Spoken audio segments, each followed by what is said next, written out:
Hoje eu tô aqui para contar um pouco sobre a minha perda gestacional que eu tive em 2023. Eu quero compartilhar isso já faz um bom tempo e eu nunca sei como começar, eu nunca sei o que falar, então vou contar a história, como ela aconteceu. Mas antes de falar da minha perda, é óbvio que eu preciso contar o começo da gestação, contar a história por completo. Foi 2023, em abril, eu e o Lucas, a gente bateu o martelo de, ok, a partir de agora a gente deixa na mão de Deus. Se ele quiser mandar um bebê, ele manda, se ele não quiser, ele não manda. Então eu tomava remédio há anos, e em abril eu parei de tomar remédio. Quando foi dia 27 de julho, meu aniversário, eu tava um dia atrasada. E a minha menstruação sempre foi completamente regrada, mesmo depois de eu ter parado com os remédios. Nunca atrasou um dia. E aí atrasar um dia, pra mim, era algo muito estranho. Então, fui pro banheiro fazer um teste. Eu já tinha um teste no armário de muito tempo atrás. Fiz xixi bonitinho, palitinho.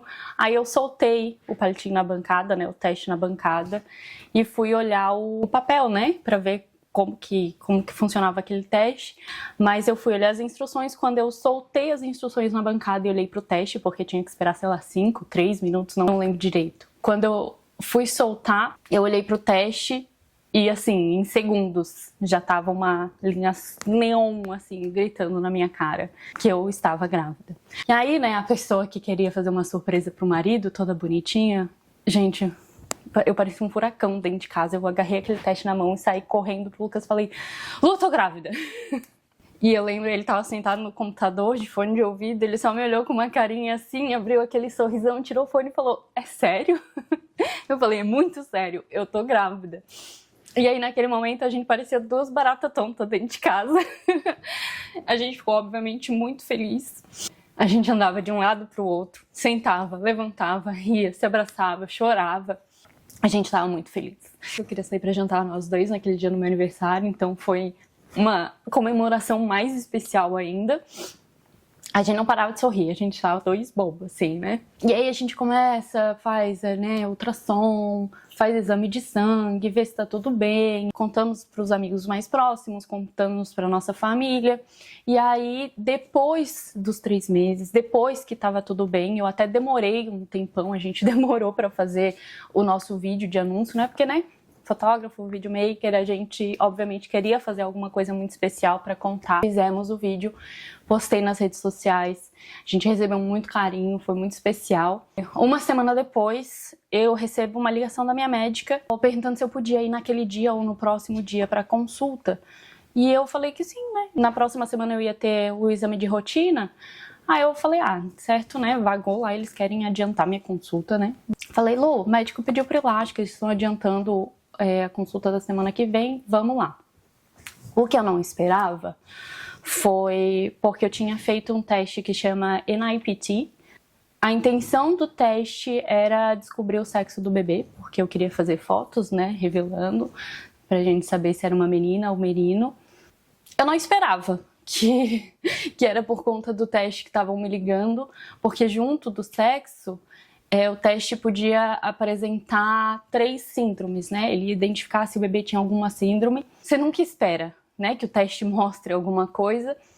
E eu nem passou na minha cabeça que era em relação a isso, eu ainda estava esperando o resultado. Eles tinham falado que em 2 semanas saía, já tinha até passado as 2 semanas. Eu tinha ligado, eles falaram, ainda não saiu e tal, quando sair eles vão te mandar por e-mail. Então eu estava esperando um e-mail. Quando eu cheguei lá, a enfermeira sempre vem, checa o coraçãozinho e tudo mais, pergunta se eu tô me sentindo bem, e falou, a médica já vim. Quando a médica chegou, ela já chega com um papel e falou assim, seu teste voltou, você quer saber o sexo? Aí eu falei, não, a gente quer fazer foto, gravar esse momento e tal, não sei o que dela. Então tá bom. E dobrou o papel. E falou assim, o seu teste voltou com, acho que era 98% de probabilidade que a sua neném tem síndrome de Down.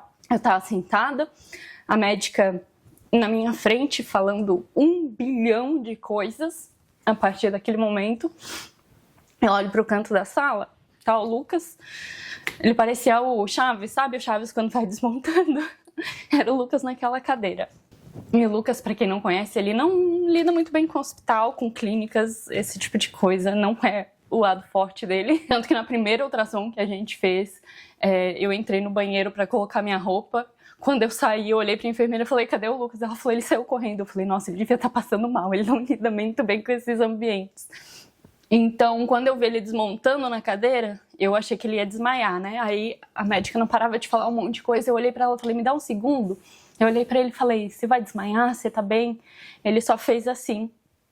Eu sabia que, tipo, continua que ele tá lidando lá com a questão dele. Aí a médica falou que a partir daquele momento eles iam passar a gente para um especialista ia começar a acompanhar a nossa gestação. Mas eu lembro que ela falou que aquele teste não era um diagnóstico, que a gente ia para o especialista e que o especialista ia dizer, né, ia dar o diagnóstico de fato. E eu lembro que ela falou assim, eu sei que você não vai lembrar de tudo isso que eu tô falando, e ela pegou o papel do teste, o resultado, e ela começou a rabiscar tudo o que ia acontecer, para onde que eu ia, o teste que eu ia fazer, o médico e tudo mais. Ela falou que para confirmar eles fariam um teste, que era um teste muito invasivo, então que para ter a certeza ele podia causar um aborto. Aí eu falei, não faz sentido, né? Pra que eu vou fazer esse teste? Não era uma probabilidade aquilo pra mim, mas eu já entendi aquilo como um diagnóstico, o Lucas também. Que naquele mesmo dia a gente... Os nossos pastores, toda vez que eles vinham aqui em casa, eu falava que não era visita de pastor, era visita de amigos. E a minha pastora Érica, ela até falava, sempre quando ela vai fazer uma visita, ela levava uma orquídea. Ela falou, aqui eu não trago porque aqui eu não tô como pastora, aqui eu tô como uma amiga. E a gente falava que era pra eles virem pra relaxar, era pra gente comer alguma coisa, jogar papo fora, porque... Parênteses, é muito importante você lembrar que seus pastores também são pessoas e perguntar se eles estão bem. Não chame eles só para visitas pastorais. Mas eu lembro que nesse dia eu mandei uma mensagem para ela e falei, hoje eu preciso da minha pastora. Que eles chegaram ali em casa, eu e o Lucas, a gente estava completamente mudo desde que a gente tinha voltado do médico. E aí eles chegaram, a gente contou o que aconteceu. Quem conhece a Érica... Fala. Eu não lembro uma palavra que ela disse naquele dia. E o Antônio, muito calado, ficou assim, eu não sei nem se vocês querem ouvir alguma coisa, eu não sei se vocês querem só um ombro amigo. Foi um momento em que ninguém sabia muito bem o que fazer, né? Foi um susto pra todo mundo, tava todo mundo muito feliz, né? E não que a gente não estivesse mais feliz, mas um diagnóstico te pega muito de surpresa, é um susto. Naqueles 2 primeiros dias depois do médico, eu e o Lucas, a gente tava completamente como zumbis dentro de casa. E a gente só vivia. Eu não tinha fome, mas eu comia, né, porque eu estava grávida, tinha que alimentar o meu bebezinho. E a gente só tava existindo naquele momento. O médico tinha ligado, então em 2 semanas a gente ia pro especialista. E o Antônio também chamou um outro pastor que tinha, né, um parente com síndrome de Down, e ele também era psicólogo, então ele conversou com a gente. Mas antes disso, 2, 3 dias depois que a gente voltou do médico, a gente estava com o resultado, né? O Lucas perguntou, você quer saber o que é? Eu falei assim, quero, porque não tem mais clima de fazer um ensaio. Vamos abrir, vamos ver o que é. E era uma menina. A nossa ela abriu o teste e descobri que era uma menina, mudou tudo dentro de casa. A gente ficou muito feliz, tanto que ele falou, vamos sair, vamos comprar uma roupinha pra ela, vamos comprar um presente pra ela. A gente foi pra loja, o Lucas queria levar a loja inteira pra menina. Tudo que ele achava bonito ele pegava, eu falava, vida, mas você tem que pensar, ela vai nascer em tal data, nesse tempo vai ser frio, nesse tempo vai ser calor, tem que comprar roupa que vai fazer sentido, que ela vai poder usar. No final das contas, a gente comprou 3 peças. Uma delas era um vestido lindo de princesinha, que seria o vestido da apresentação dela na igreja. Eu pedi muito pra Deus por um milagre. Eu falava pra Deus que eu acreditava muito que eu podia chegar no médico e ele falar, não sei o que você tá fazendo aqui, sua bebê não tem nada, ela é saudável, não tem síndrome nenhuma, vai embora. E aí quando chegou na outra semana, me ligaram do obstetra e falaram, só pra confirmar a sua visita de amanhã. Eu falei, não, mas eu fui semana passada. Ela falou, não, semana passada você veio por conta do resultado do seu teste. Essa semana é seu exame de rotina. Quando a gente chegou lá, De novo, vem a enfermeira pra checar o coraçãozinho com a máquina, perguntar se eu tô bem. Porque ela botou a máquina e ela não achava o coração. Mãe sabe, né? Ali naquele momento eu já senti que tinha alguma coisa errada. O Lucas riu, assim, porque sempre era muito difícil achar o coraçãozinho dela. E o Lucas riu, assim, e falou, ela tá sempre se escondendo. Que a gente brincava, né, toda vez que a enfermeira ia achar, porque, né, pequenininho, então é difícil de achar. Mas quando a gente foi, eu já tinha 4 meses e eu sabia que não era mais um neném tão pequenininho assim pra não achar o coração tão fácil. A enfermeira tentou de novo, não conseguiu, chamou outra enfermeira também não achou. Me mandaram para ultrassom. A enfermeira colocou, né, a máquina na minha barriga e ela falou: desculpa, mamãe, não tem coração, não tem mais batimento, né? A TV ficava na parede, então o Lucas estava distraído olhando pra TV e aí ele virou pra mim e falou assim: o que ela falou? Aí eu falei: acabou aqui, não tem mais batimento. E a enfermeira perguntou: você sabe por que você tá aqui? Que seu teste veio de volta e tal? Eu falei: sim. Dela: então, infelizmente... E ela usou literalmente essas palavras. Ela falou: você é uma mulher muito saudável, o seu corpo tá muito saudável, então o seu corpo viu que o que ele tava gerando não era compatível com vida. Então seu corpo decidiu interromper sua gestação. Vocês imaginam como dói, né? Ouvir isso. Enquanto isso, ela mostrava. Era um neném já, gente. Bracinho, cabecinha. Ela começou a mostrar pra gente na ultrassom e falou: sua neném era muito doentinha. Ela começou a medir as coisas e ela falou que coraçãozinho, pulmão, a cabecinha dela era tudo fora do normal, que ela era muito doentinha. E que se ela nascesse, ela teria muitas sequelas.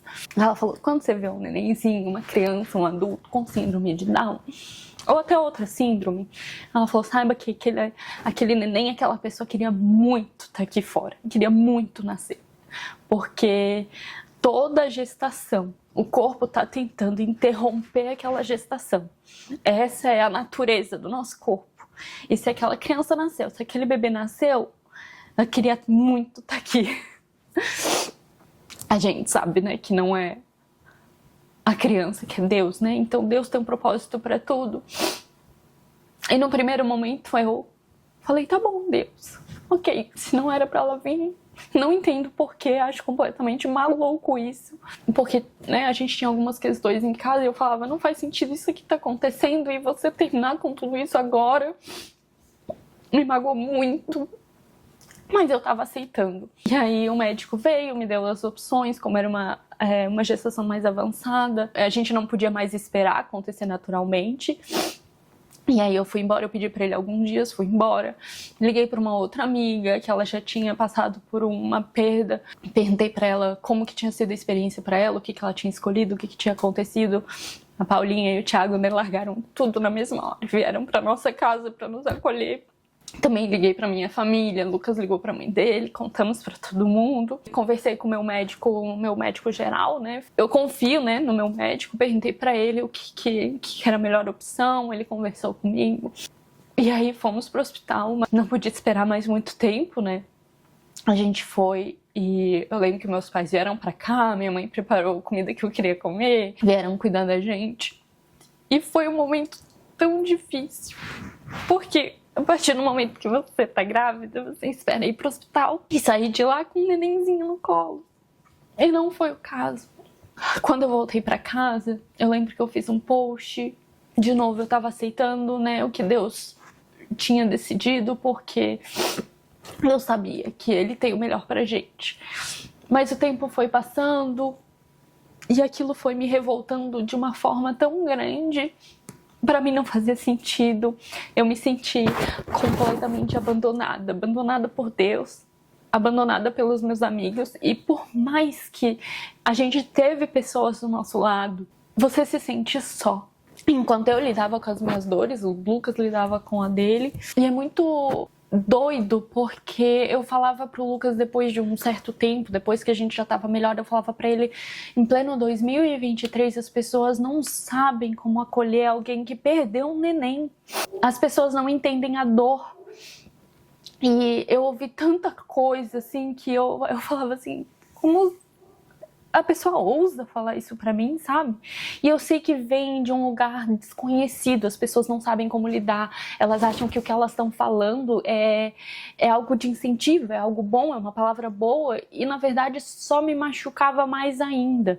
Eu querer compartilhar um pouco da minha história é também querer falar um pouco como acolher as pessoas que perderam o neném. Tem muita coisa que eu quero conversar ainda sobre esse assunto, sobre meu relacionamento com Deus de uma forma mais profunda, também sobre como as pessoas lidaram com a gente, como que a gente lidou com a reação das pessoas, mas eu também não quero que esse vídeo se estenda muito. Nesse primeiro momento eu queria contar da minha história, e para fechar, assim, para encerrar a história, eu queria falar um pouco de como é hoje pra gente, né? E eu vou dizer que hoje a gente conversa, eu converso, apesar de eu ter chorado horrores nesse vídeo. Existe uma dor, óbvio, sempre vai existir uma dor, mas hoje é mais fácil de eu lidar, mais fácil de eu entender, mais fácil de eu conversar sobre. Muito se dá pelo fato da Antonella, né, gente? Porque perdi em 2023 e em 2024 eu passei o ano inteiro grávida da Antonella. Em novembro ela nasceu, mas existiram alguns meses antes da Antonella, né? E aqueles meses eram muito difíceis, mas o tempo foi passando, obviamente, né? Eu fui pra terapia, eu até fiz uma tatuagem. Eu lembro que eu conversei com minha terapeuta, conversei com a minha pastora também, porque quando eu fui pro hospital e eu saí sem a minha neném, o que eu sentia era praticamente físico aqui, o que eu sentia que tinha um buraco em mim, né? Você passa ali meses botando a mão na barriga, conversando com a barriga. Então eu fiz uma tatuagem e o Lucas fala, né? Depois que eu fiz a tatuagem, eu mudei. Porque agora eu tinha algo físico, então quando eu batia a saudade, quando batia a tristeza, eu botava a mão no braço e eu me conectava com ela e eu falava, tudo bem, tudo tem um propósito. E aquilo me ajudou a me acalmar. Não tô falando pra você, se você perdeu um neném, fazer uma tatuagem, né, gente? Eu tô compartilhando a minha história, o que me ajudou. E o tempo foi passando, né, a dor, você vai aprendendo a lidar um pouco melhor com ela, você começa a conseguir conversar sobre ela. E aí, alguns meses depois, eu descobri a gestação. Eu posso gravar, né, um vídeo sobre como foi a gestação da Antonella, porque foi próximo, né? Existe ali uma questão de como você lida com a próxima gestação, porque existe um trauma, né? Existe um medo. Mas isso é um assunto para um outro vídeo. O que eu queria encerrar aqui é que agora é um pouco mais fácil de falar sobre isso, e esse é um dos motivos pelo qual eu sentia tanta vontade de compartilhar, porque eu acho que muita gente sofre sozinha e eu vejo pouca gente falando sobre isso, e eu sei que nada na nossa vida é em vão, tudo tem um propósito. Então, uma das coisas que eu quero falar num outro vídeo é sobre as pessoas que estão à volta de quem perdeu o neném, como lidar, o que falar, o que não falar. Eu queria finalizar esse vídeo dizendo que se você passou por isso, você não tá sozinha, você tem com quem conversar. Eu quero, como eu falei, gravar vários outros vídeos sobre esse assunto, mas eu precisava primeiro contar a minha história, contar o que aconteceu e me colocar à disposição. Gente que tá passando por isso, para conversar, me colocar à disposição. Se você tem alguma amiga que tá passando por isso, me manda uma mensagem e fala o que eu faço. Porque tem muita coisa que você pode fazer. Então é isso, gente. Essa é a minha história da minha gestação, da Ela. Se você chegou aqui agora, se alguém te mandou esse vídeo, prazer, eu sou a Cami Soares. Em breve eu vou postar outros vídeos sobre esse assunto, sobre a minha história e sobre tudo que aconteceu.